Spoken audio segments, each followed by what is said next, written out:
So hi guys, this is Suzanne. I just got in from work and it's already dark outside. It's been a long day, so I wanted to come home and do something a little crafty for a few minutes and share it with you guys. I've got my sweet tea. And I want to say thank you for joining me here at Sweet Tea and Whimsy. Now let's get started. I've been wanting to attempt to either tea stain or coffee stain an entire book. As you probably know from a prior video, for junk journaling purposes, I have tea stained and coffee stained pages and envelopes and junk mail and all different kinds of scrapbook paper, and love it. It turns out so beautiful. It has so much character and it is so much fun to do and then so much fun to use. But with the trend right now of everyone using vintage books and tearing off the covers, and the older and the more ragged and rumply the better, I decided that I wanted to try to tea stain or coffee stain an entire book. So you're going to come along with me on this journey as we see if we can't make that happen. So when I came in, I went ahead and got some coffee brewing, and I'm brewing it in an old-fashioned coffee kettle, blah, blah, blah.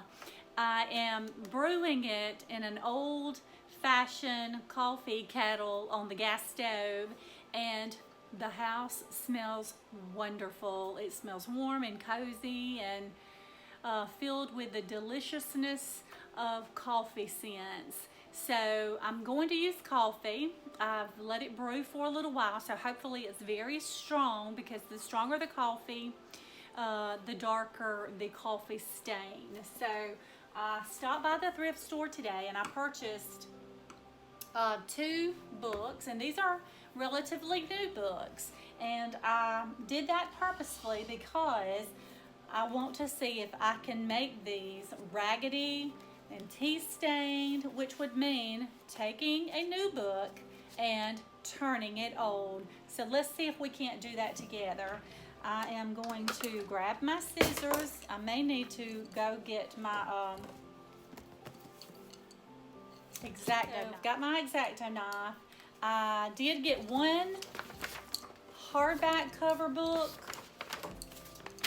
and one paperback cover book, so that we can see if there's any difference in these 2 books being turned from new to old. So let's go ahead and get started. Let's start with the paperback book. Let's tear off the covers.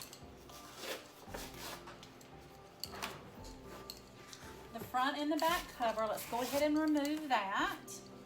And a couple of these title pages. Let's get to the part that has words. So let's just take off a couple of these pages. And now this happens to be a large print book. Let's get down to where there's just words. I'd like to take off a few more of the back pages. Now we've got words on the back and on the front. No cover, no spine, everything's been removed. So I think that one's ready. Now the hardback cover will be a little bit more difficult, but let's see what we can do here.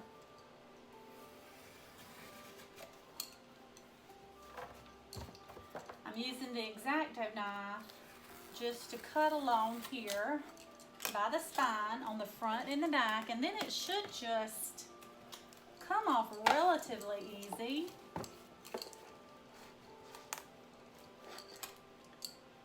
There's some glue strips in here that you most likely will have to cut through, but overall it's pretty easy to get the cover off of the book. And of course I'll save this because this might come in handy for a craft project. And we're going to take off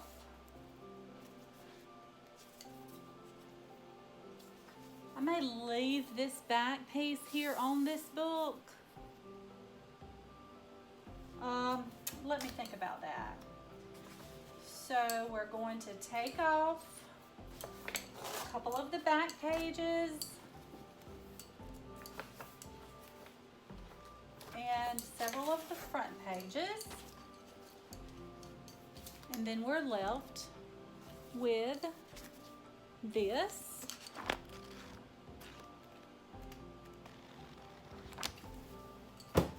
And the next step is to get a pretty good size container, and this is a dish pan, so it's rather deep, and I'm going to set it right here, and I'm going to grab my coffee. So here is my tea kettle of hot brewed coffee, and I'm going to pour it into my dish pan.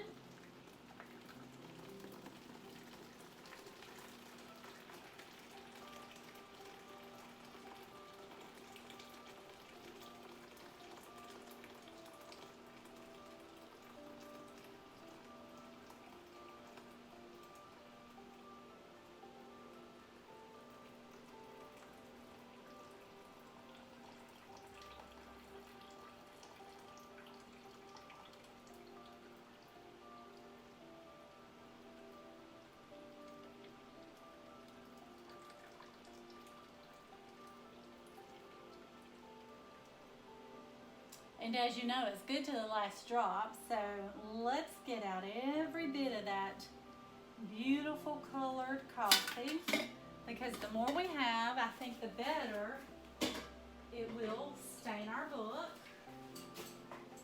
I'm going to get a pitcher full of cool water.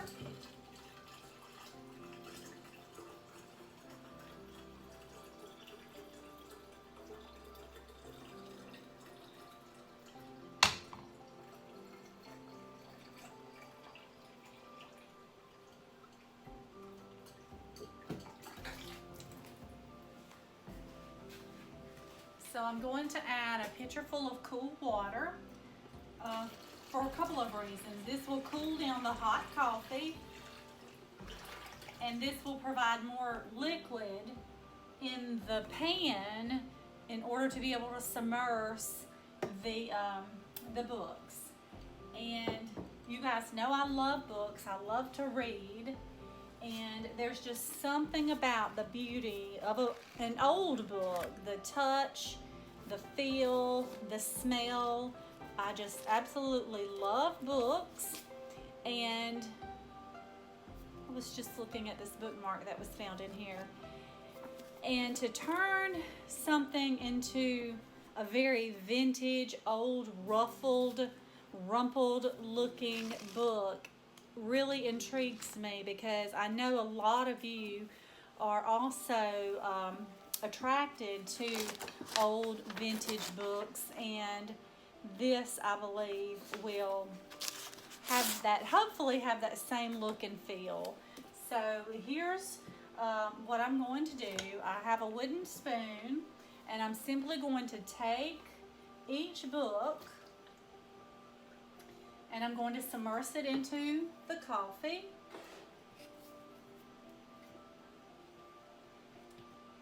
I'll use the wooden spoon to be sure that all the pages get underneath the coffee.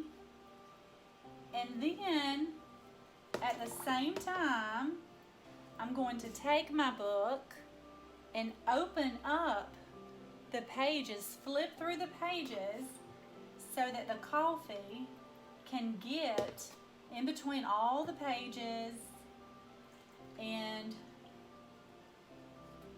stain each of the pages. And the longer you leave the books submerged in the coffee, the darker the coffee stain will be. I think with my journaling pages, you know, I would leave them submerged for as little as 15 minutes and they would really have a vintage patina to them. So with these books, I'm thinking that I may leave them submerged for maybe 30 minutes, and then after I take them out, what I will do is leave them in the sunshine to dry, and hopefully once they dry, they will be, of course, a beautifully coffee stained color, but also more vintage feeling, more vintage looking. The pages will be ruffled and rumpled. And what I'm going to do now, this is what it looks like now. It's a pile of book that is sopping wet with coffee, and that is what we want. Here's what the hardback book looks like right now. I haven't got the coffee all in between these pages. See, if you leave it closed and you do not flip through the pages, not all the pages will soak up the coffee. And I've seen so many different uses for old, antique, vintage books. I've seen on Pinterest and a lot of you, where you tie them up with lace and twine or ribbon and just stack them on your coffee table, or even in a china hutch or on bookshelves. I have seen them with the spine of the books showing, or the opposite side of the books showing. I have seen them where the covers are ripped off. I've seen them where they're painted and different words are put onto the spine of the books. I've just seen so many different ways that people use old vintage books to decorate with. What we're going to do is I'm just going to leave them there and let them soak for a while, and then we'll come back, take them out, and put them in the sun tomorrow and let them dry, and come back and see what they do. So here's what the books look like in the coffee. They're soaking up all the good yumminess of the coffee. And I will leave them soaking there for about 15 minutes or 20 minutes. And then I'm going to remove them and get them ready to sit outside tomorrow and soak up some sunshine and dry them out. And then afterwards I will come back and show you how they turn out. Hopefully it'll turn out good. Let's see, guys. I don't know. We'll keep our fingers crossed. So see you tomorrow.